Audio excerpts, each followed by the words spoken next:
सभी लोगों को जय मसीह की। और आज फादर्स डे है और फादर्स डे की बहुत बहुत बधाई। और दरअसल मैं सोच रहा था कि इंडिया में फादर्स डे कैसे बनाते हैं। जो अभी थोड़ी देर पहले आपने वीडियो दिखाया और वो सच में वो छू जाता है दिल को। उसमें एक सेंटेंस बोला है गुस्सा हम दबाते नहीं, प्यार हम दिखाते नहीं। ऐसी संस्कृति है हमारी। 1 मिनट से कम लगता है किसी को गुस्सा करके दिखाने में। और किसी से अगर प्यार हो गया, चाहे लड़का लड़की का हो चाहे माता पिता का हो, उसको बताते बताते बताते बताते टाइम निकल जाता है ना। तो ये हमारी संस्कृति है। और अभी मैं राज को भी पूछ रहा था कि भाई और फादर्स डे के दिन फादर को फोन करा और मेरा पापा पंजाब पे है, नहीं किया मैंने कर ले।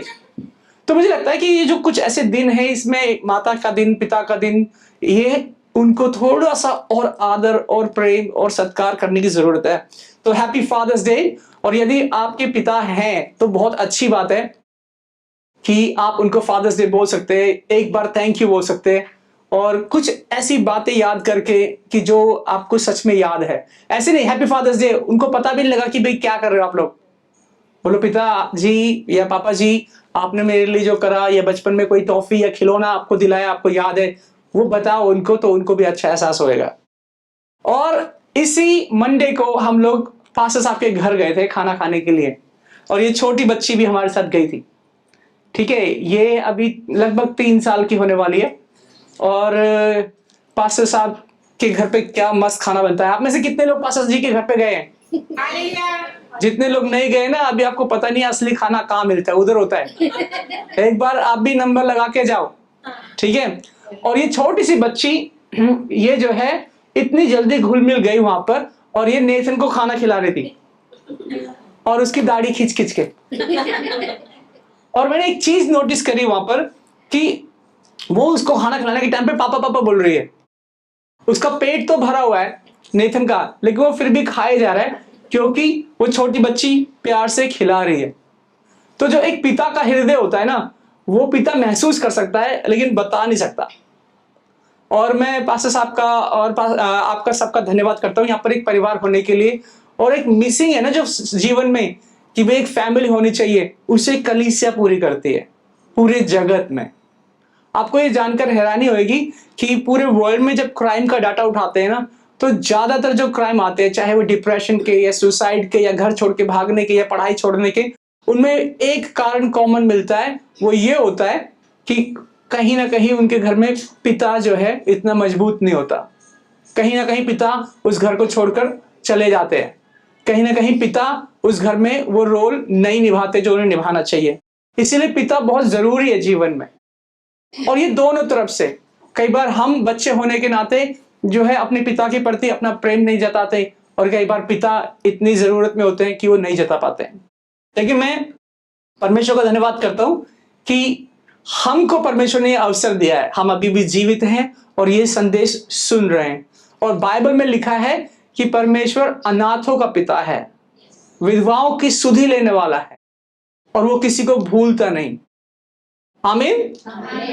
और ये मेरे 2021 की मेरे गांव की फोटो है।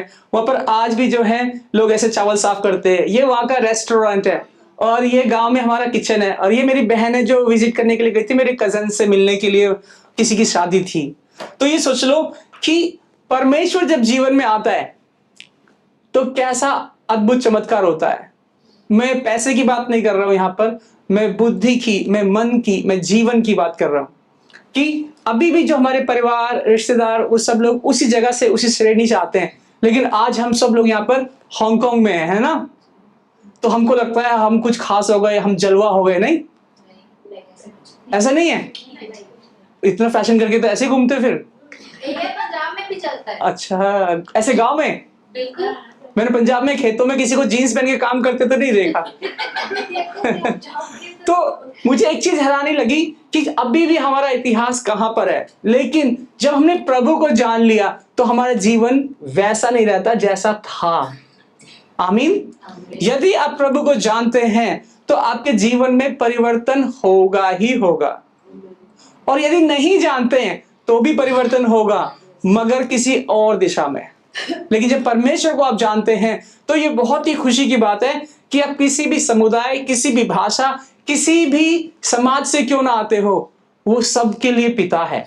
आमीन। वो आपका पिता है, वो हमारा पिता है। वो कभी तिरस्कार नहीं करता कि भाई आपको सही से हिंदी नहीं आती, या आपको सही से भाषा नहीं आती, या आपने ये नहीं आता, वो नहीं आता। आप उसके लिए उसके बेटे और बेटी के समान हैं। आमीन।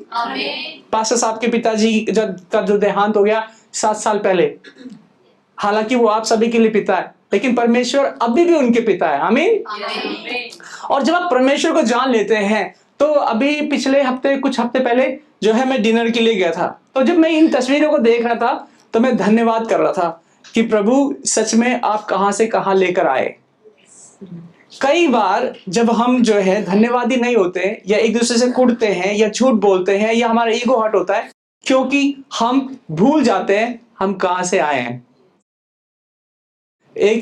जब बचपन में कुल्फी खाता था तो वहां पर कुल्फी वाले की रेडी पे कभी कभार शेर लिखे रहते थे।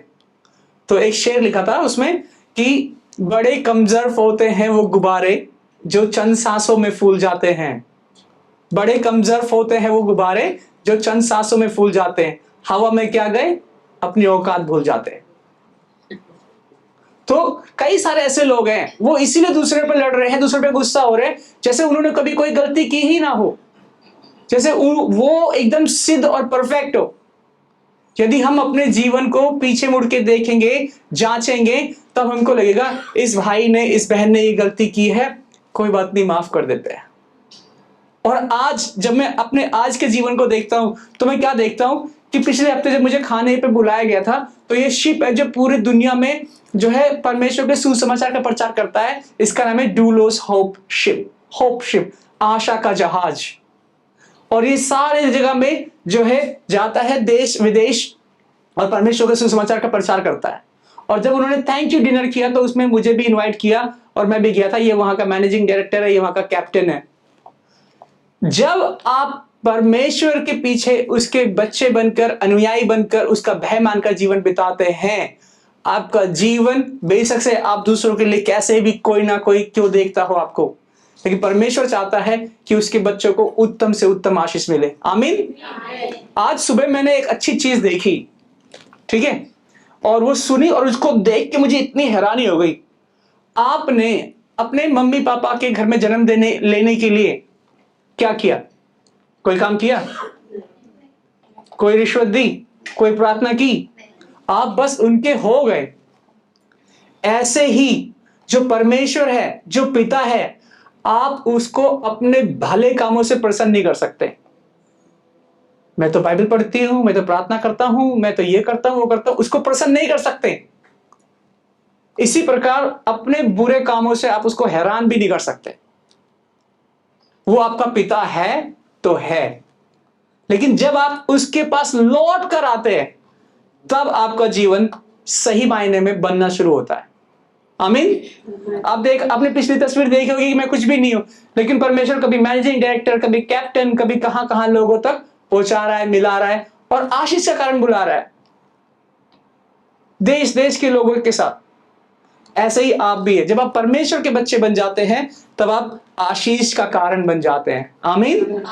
आप पीछे का इतिहास छोड़कर एक नए युग में प्रवेश करते हैं। आमीन। आप तेरी मेरी बुराई, ये ईगो फीगो से ऊपर उठकर परमेश्वर के बेटे और बेटी कहलाते हैं। आमीन। जहां पर भी हैं आप, वहीं पे आपको लगती है ठेस। कोई इंडिया से आपको ठेस पहुंचा सकता है इधर? जो आपके अगल बगल में है ना, आपके परिवार में है, आपके आस पड़ोस में है।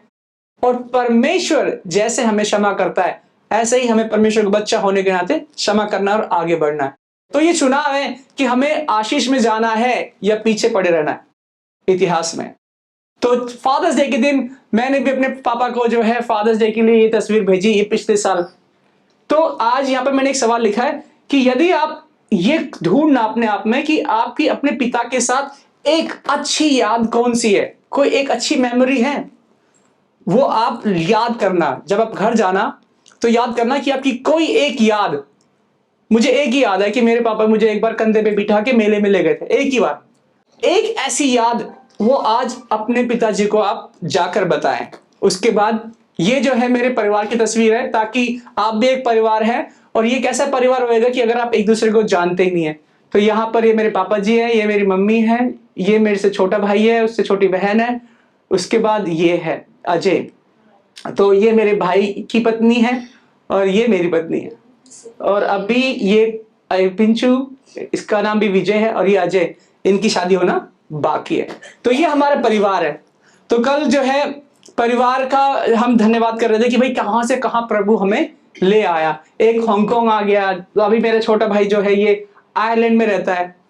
जब आप परमेश्वर में आते हैं ना, तो यहां पर मैं देश विदेश की बात नहीं कर रहा हूं, मैं ये बात कर रहा हूं कि आपके घर में आनंद आता है, पूरा जगत आपका परिवार बन जाता है।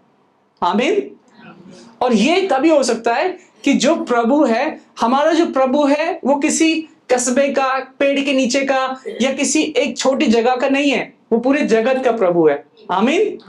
और पूरा परिवार उसका, हमारा अपना परिवार हो जाता है। तो हांगकांग में जब हम हाइकिंग में जाते हैं, तो मैं जब जा रहा था तो ये फोटो खींची, ये मैं ही हूं हाइकिंग में, ठीक है। तो ये वचन मेरे को याद आया, क्या हम पढ़ सकते हैं इसको?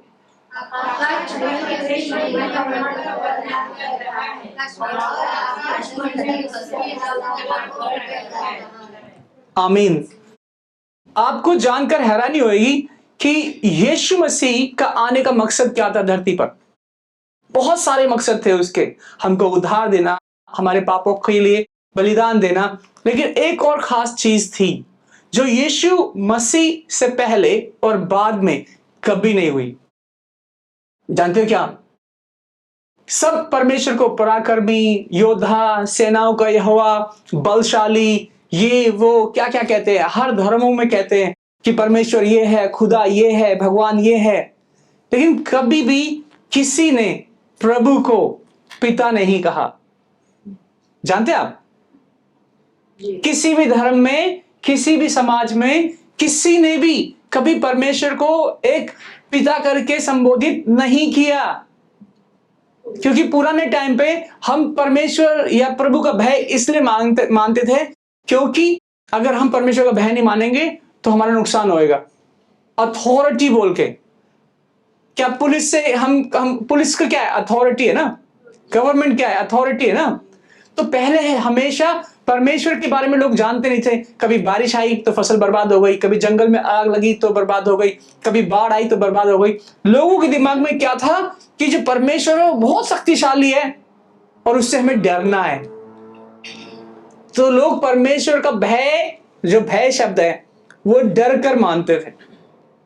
लेकिन ये यीशु मसीह है और उसका बहुत सारे मकसदों में से एक मकसद यह है कि हम जान सकें कि परमेश्वर शक्तिशाली तो है, परमेश्वर राजा है, सेनाओं का यहोवा है, परमेश्वर प्रभु है, सृष्टि करता है, मगर वो आपका पिता भी है। आमीन। और ये यीशु मसीह के शब्द हैं, अपने पिता से क्या करो? क्या करो? और जो यीशु मसीह ने प्रार्थना सिखाई है वो कैसे शुरू होती है? हे हमारे पिता। ये जो प्रार्थना है, हालांकि जो हम मसीह में लोग हैं इसके बहुत आदी हो गए, इसको बहुत हल्के में लेते हैं। लेकिन अगर आप जानोगे, पढ़ोगे पूरे इतिहास में, किसी भी देवी, किसी भी देवता, किसी भी अवतार या किसी भी योगी या गुरु ने कभी किसी ने भी परमेश्वर को पिता करके संबोधित नहीं किया। तो यीशु मसीह इस उदाहरण के लिए आए कि परमेश्वर हमारा पिता है, हम उससे प्रार्थना में अपनी बातें प्रकट कर सकते हैं। मुझे अभी भी पता है, पहले 21, 51, 101 चढ़ाते थे, कितने सारे सप्ताह का व्रत रखते थे एक छोटी सी मन्नत के लिए, कहीं पे जाते थे।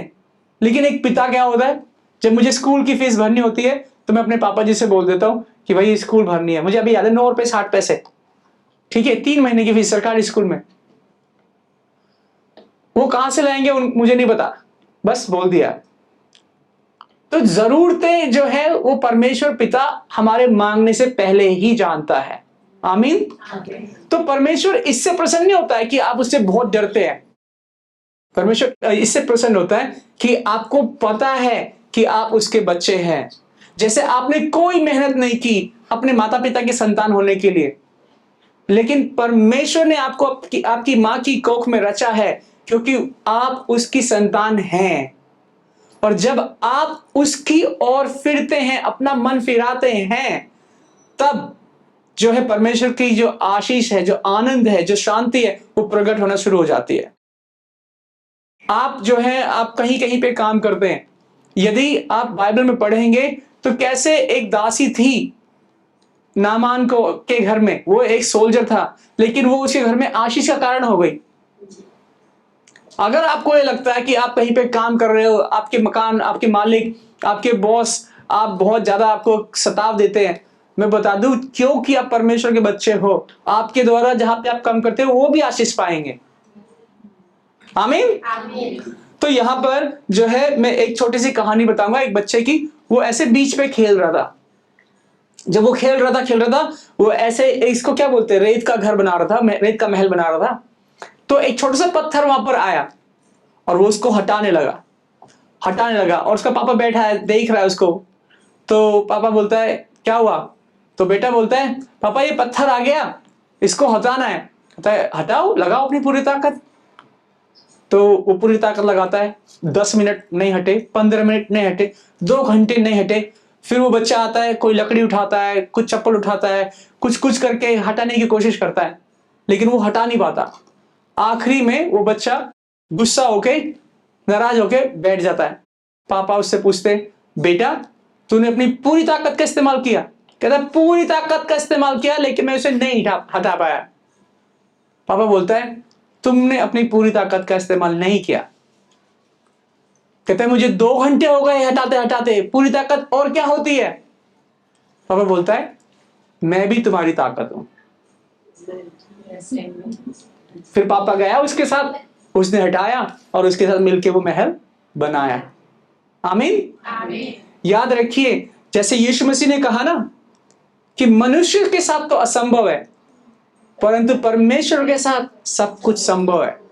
हो सकता है आज आपकी परिस्थिति कठिन हो, चाहे बीमारी हो, चाहे किसी भी तरीके की कमी घटी हो, या जरूरत हो, या किसी भी तरीके का काम हो, फंसा हो, आपसे मुझसे पूरी ताकत लगाकर भी नहीं हो रहा है, लेकिन हमारे साथ हमारा पिता है। आमीन।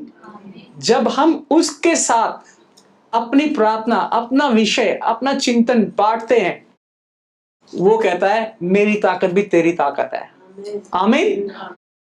मैंने बहुत सारे पिता देखे हैं इंडिया में, और किसी भी पिता का किसी से कोई कंपैरिजन नहीं है, हर कोई अपने आप में अपनी जगह पर है। लेकिन जो मैंने देखा है, कई सारे ऐसे पिता हैं, जैसे एक मेरा दोस्त है, उसका वो जापान में है, तो उसका बेटा जो पैदा हुआ वो थोड़ा मानसिक संतुलन उसका खराब है, और आज उसकी ग्रेजुएशन है, और वो कितने खुश होकर उसकी फोटो शेयर कर रहा है। अगर आपको चांस मिले अपना बच्चा चुनने के लिए, आप मेंटल सिक को अपना बच्चा लोगे? कभी कोई गोद लेने के लिए जाता है किसी बच्चे को, कभी किसी ऐसे बच्चे को गोद लेता है जिसका मानसिक संतुलन बिगड़ा हो? मैंने तो कभी सुना ही नहीं, मैंने तो नहीं सुना, क्योंकि वो ऐसे अडॉप्ट करते हैं कि भाई इसकी फीस मैं भरूंगा, लेकिन घर नहीं ले जाते उसको। समझ रहे हो आप? 2 तरीके का अडॉप्शन होता है कि भाई इसका खर्चा मैं दूंगा। एक होता है उस मानसिक रोगी बच्चे को घर ले जाना। तो मैंने देखा कि जब उसके घर में वो बच्चा हुआ, उसने उसको त्याग नहीं दिया, वो पिता बन के उसके साथ रहा। जो हमारा परमेश्वर है वो भी हमारी सामर्थ है। आमीन। और यदि आप अपने ही सामर्थ में जीवन जी रहे हैं, तो उस बच्चे की तरह समान बड़ी ही जल्दी हार जाएंगे। अपनी समस्याओं को आप प्रभु के पास लेके जाइए, क्योंकि वो भी हमारा पिता है। आमीन। इस मामले में मैं पास्टर साहब को बहुत धन्यवाद करता हूं, वो एक बहुत अच्छे रोल मॉडल है, एक मॉडर्न डे फादर है। ठीक है, जब उनके घर गए हम, तो कैसे वो जो है उन्होंने खाने की तैयारी की और मेहनत करते हैं, और जैसे भी उनकी जो दया है, उनके जो नाती पोते हैं, और जिस हिसाब से बच्चों से बात करते हैं, इतनी एनर्जी है। वो इसलिए नहीं है कि वो शारीरिक रूप से बहुत स्वस्थ है या ताकतवर है, पर उनके जीवन में वो पिता का हृदय है। आमीन। आमीन। तो यीशु मसीह ने ये सिखाया हमको, कहता है क्या कि कैसे प्रार्थना करनी है यदि आप अपने पिता से प्रार्थना कर रहे हो। तो कहता है जब तू प्रार्थना करे, मत्ती 6 अध्याय उसकी 5 आयत में, तो कैसे प्रार्थना करनी है? कपटियों के समान ना हो। क्योंकि लोगों को दिखाने के लिए आराधनालय में और सड़कों के मोड़ पर खड़े होकर प्रार्थना करना उनको अच्छा लगता है। मैं तुमसे सच कहता हूं कि वे अपना प्रतिफल पा चुके। आमीन। आपको कैसे प्रार्थना करनी है? मैं मंत्र दे देता हूं आपको। मेरी मम्मी जो है बहुत सारे जगहों में पहले जाती थी प्रार्थना करने के लिए। कभी कहीं से ये मंत्र मिल जाता है, वो मंत्र मिल जाता है, इसको 3 महीने करो, वो करो, वो करो। यीशु मसीह कह रहा है कि जब तुमको प्रार्थना करनी है तो लोगों को दिखाने के लिए नहीं, ठीक है? लेकिन बहुत सारे ऐसे लोग हैं, वो ऐसे आधे सो रहे होते हैं प्रार्थना में। उनको बोलो सुन रहे हो? नहीं, मैं प्रार्थना कर रहा हूं। वो एक्चुअली सो रहे होते हैं। आपका ये नियम होना चाहिए। क्या लिखा हुआ है कि सड़कों के मोड़ों पर खड़े होकर प्रार्थना करना उनको अच्छा लगता है। मैं तुमसे सच सच कहता हूं कि वे अपना प्रतिफल पा चुके। उनका प्रतिफल क्या है? पता है क्या है प्रतिफल? लोग बोलते हैं ये बड़ी अच्छी प्रार्थना करती है, ये बड़ा अच्छा प्रार्थना करता है, लेकिन इस बात की गारंटी नहीं है उस प्रार्थना का उत्तर प्रभु देगा कि नहीं देगा। बहुत सारे ऐसे लोग हैं, वो बोलते बहुत अच्छा है, लेकिन वो सिर्फ लोगों की बड़ाई पाते हैं। हालांकि नीलू सिस्टर लता मंगेशकर की तरह ना गाती हो, लेकिन दिल तो उनका अच्छा है और परमेश्वर उसे जानता है। आमीन। तो आपको तोते की तरह रट्टू प्रार्थना करने वाला नहीं बनना है। आपको अपने जो विषय हैं, अपनी जो जरूरतें हैं, वो आपके निजी जो समय है उसमें प्रकट करना है। आमीन। और यदि आप अपने जीवन में आपका जो निजी प्रार्थना का समय है, मतलब आप और प्रभु, आप और पिता, यदि आप प्रार्थना नहीं कर रहे हैं, मैं बताऊं आप यहां पर पूरी जिंदगी पे आते रहो, परमेश्वर का आनंद और शांति आपके जीवन में नहीं आ सकती। क्योंकि उधार की शांति और उधार का आनंद कितने दिन टिकेगा? समझ रहे आप? जब बुखार होता है ऊपर से रजाई उड़ा देते हैं, फिर भी क्या ठंड लगना कम हो जाती है? फिर भी ठंड लगते रहती है अंदर से। तो वो जो रजाई है वो दूसरों की प्रार्थना है, लेकिन जो दवाई है वो अंदर की प्रार्थना है। आमीन। आपको अपना निजी समय होना चाहिए प्रार्थना करने के लिए, और यीशु मसीह ने प्रार्थना सिखाई है। और क्या कहता है? परंतु जब तू प्रार्थना करे तो अपनी कोठरी में जा, द्वार बंद करके अपने ये जो शब्द है जो यीशु मसीह आया वो इसी शब्द को जाहिर करने के लिए कि किससे प्रार्थना करनी है?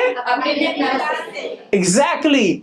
अगर आप प्रभु से प्रार्थना कर रहे हैं, हो सकता है कि वो आपकी प्रार्थना थोड़ी देर में सुनेगा, क्योंकि प्रभु तो बिजी है ना, बॉस है ना। लेकिन पिता, जब आपको ये एहसास हो जाता है कि वो आपके पिता है, तो आप नोटिस करना, जो छोटे छोटे बच्चे होते हैं ना, वो बात करते करते आपका हाथ खींच लेते हैं। नोटिस करा आपने? और पिता या माता क्या करते हैं? उसको डांटते हैं? नहीं, उनको पता है मेरा बेटा है, मेरी बेटी है। जब आप पिता से प्रार्थना करते हैं उसका लेवल अलग होता है। कहता है यीशु मसीह कि द्वार बंद करके अपने पिता से जो प्रार्थना कर, तब तेरा जो गुप्त में देखता है तुझे प्रतिफल देगा।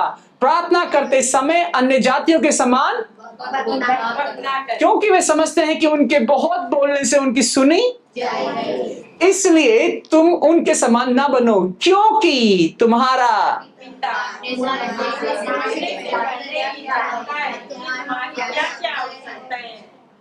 आमीन। कभी कभी जो मेरी पत्नी है वो बोलती है, do you know I am feeling unhappy, do you know why?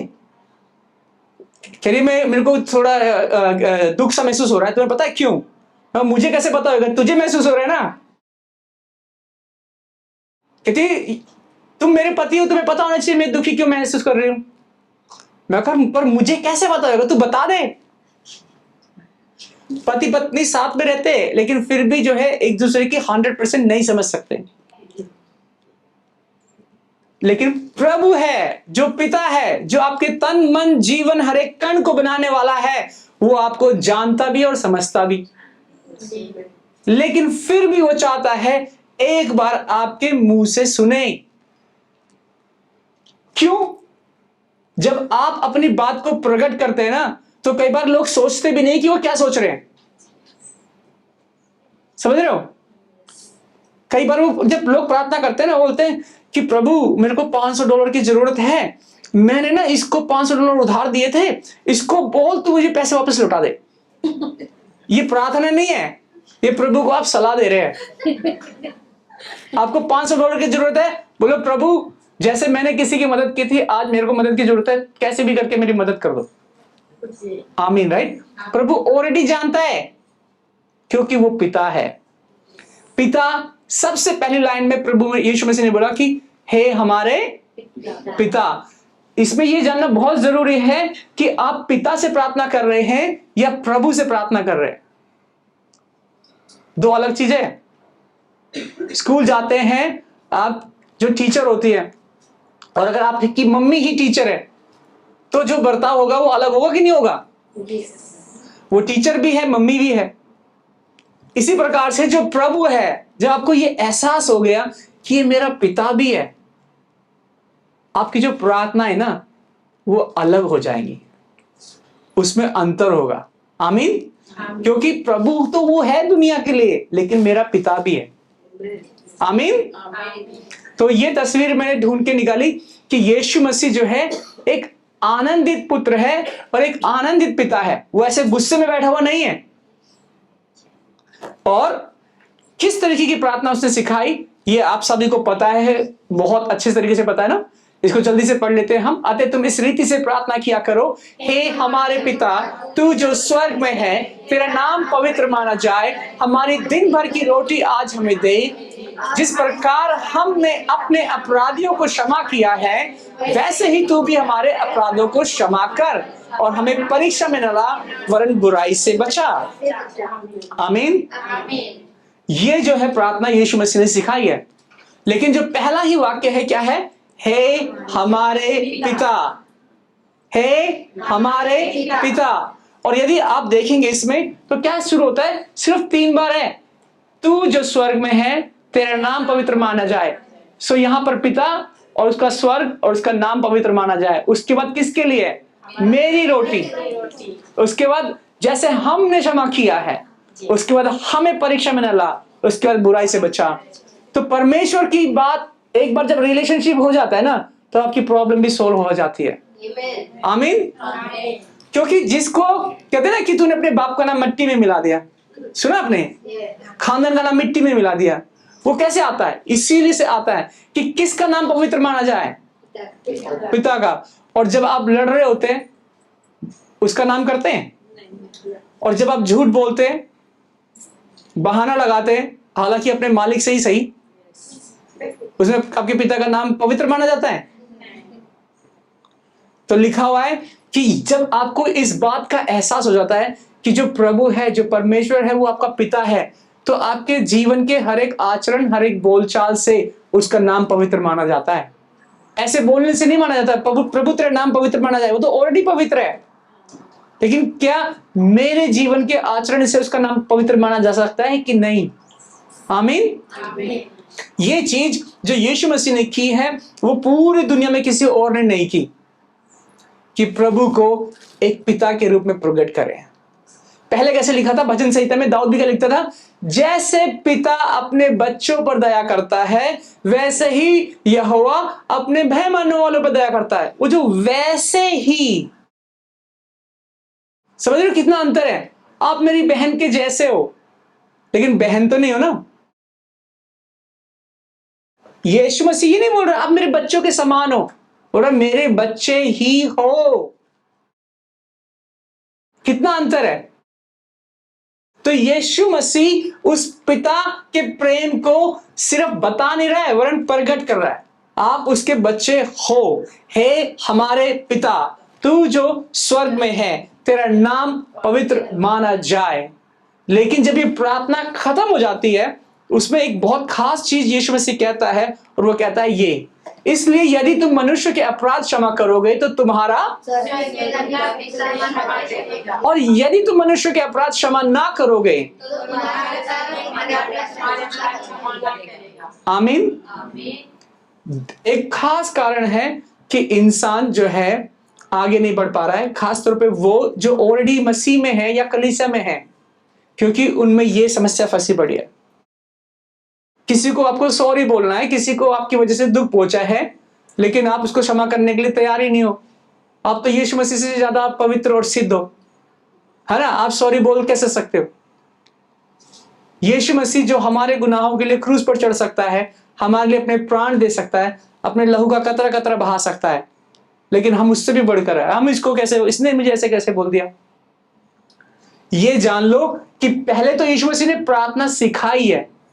प्रार्थना क्या है? एक संबंध है पिता के साथ, एक रिलेशनशिप है, लेकिन यहां पर आज्ञा दे रहा है, यहां पर सलाह नहीं है। क्या कहता है?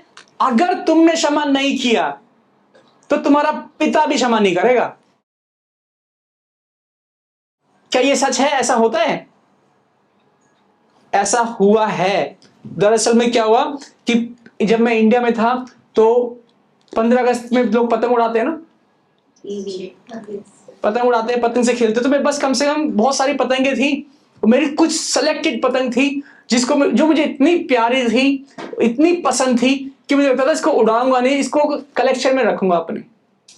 तो कुछ कुछ पतंगें बहुत सुंदर होती है, तो मैं उड़ाता था। जो मुझे नहीं पसंद होती थी उसको उड़ाता था, वो चली भी जाए तो कोई दिक्कत नहीं ना, पर जो मेरी फेवरेट होती थी उसको बचा कर रखता था। मेरा छोटा भाई अजू, ये पिछले साल हम जा रहे थे तो हमने ये लस्सी वगैरह पी वगैरह। इसका नाम अजय है, मेरा नाम विजय है। इसने बोला भाई मुझे एक पतंग दे दे। मैंने इसको एक पतंग दे दी, वो जो मुझे नहीं पसंद थी, ठीक है। इसने बोला मुझे वो पतंग नहीं चाहिए, मुझे ये वाली पतंग चाहिए। मैं बोला ये तो नहीं मिलेगी। ये रोता हुआ गया पापा के पास, बोला पापा विजय भाई मुझे पतंग नहीं दे रहा। मैंने बोला दे तो रहा हूं। तो बोला नहीं मुझे ये वाली नहीं, मुझे ये वाली चाहिए। मेरे पापा ने देखा वहां पे 50 पतंगे रखी थी जो मेरी सिलेक्शन में। तो बोला तू अपने छोटे भाई को एक पतंग नहीं दे सकता? मैं बोला ये दूसरी वाली दे रहा हूं। कहते तू कैसा बड़ा भाई है, अपने भाई को एक पतंग दे सकता जबकि तेरे पास 50 पतंग है? बोला नहीं दूंगा। मेरे पापा ने सारी पतंगे उठाई, तोड़ के कूड़े में फेंक दी। उस टाइम पे मेरे दिल में तो ऐसा आया कि अपने भाई का कत्ल ही कर दूं। इसकी वजह से मेरी 6 महीने की कलेक्शन जो सारी पतंग हुई थी वो सब चली गई। लेकिन उस दिन मैंने एक गौर चीज करने वाली चीज सीखी कि मैं अपने भाई को एक पतंग भी नहीं दे सकता जो वो मांग रहा है। अगर आप भी क्षमा नहीं करोगे, आपके लिए जो आशीष ठहरी है आप सारी गवा दोगे। समझ रहे हो? मैंने वो सारी पतंगे गवा दी, लेकिन उस दिन मैंने एक सबक तो सीख लिया कि अपने भाई अपनी बहन यदि उन्हें क्षमा की जरूरत है तो क्षमा दो, यदि उन्हें आदर की जरूरत है तो आदर दो, यदि उन्हें सुनने की जरूरत है तो उन्हें सुनने के लिए अपने कान दो, और यदि नहीं, जब आपको जरूरत पड़ेगी तो आप भी खो चुके होंगे। आमीन। क्योंकि यदि प्रभु हमारा पिता है तो हम सब क्या हुए? भाई बहन। और यदि हम अपने भाई से ही प्रेम ना रखें, अपनी बहन से ही प्रेम ना रखें, तो पिता प्रसन्न होएगा क्या? होएगा?